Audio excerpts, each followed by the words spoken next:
बोलो बोलो बाबा भदेश्वरनाथ की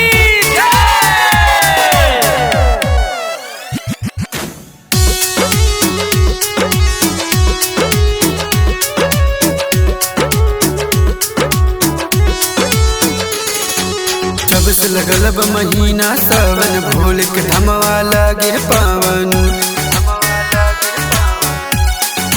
ये सैया जब से लगल बा महीना सावन, भोल के धमवा लागे पावन। बड़ी मन करे राजा जाए के देवघर, बड़ी मन करे राजा जाए के देवघर। कन्हे पे राजा कन्हवी पे कांवर उठाला, हमरो के संग ले चला।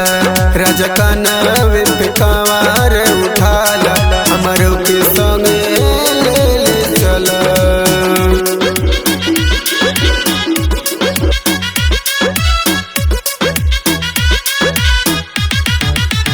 बोलो बोलो बाबा भदेश्वरनाथ की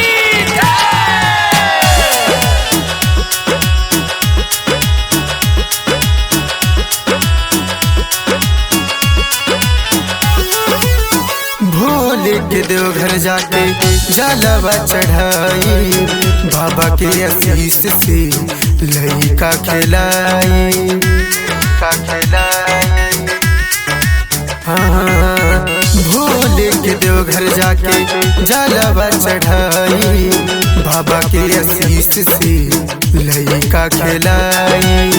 बाबा धाम मिले शंख पोला लिया, बाबा धाम मिले शंख पोला लिया।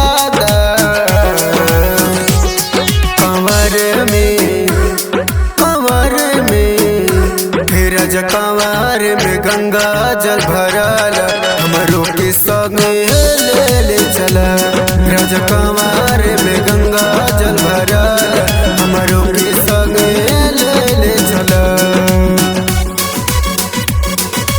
बोलो बोलो बाबा भदेश्वरनाथ की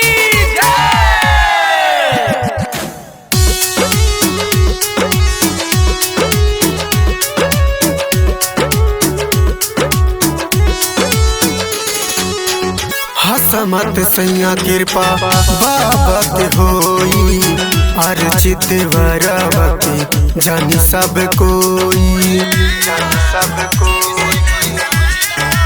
हे राजा हसमत सैया कृपा बाबा के होई, अर्चित वरवती जानी सब कोई। बड़ी मन करे राजा जाए के देवघर, बड़ी मन करे राजा जाए के देवघर। बोला बोल बम, बोला बोल बम, बोल बम के राजा नारा लगाला, हमरो के संग ले चला।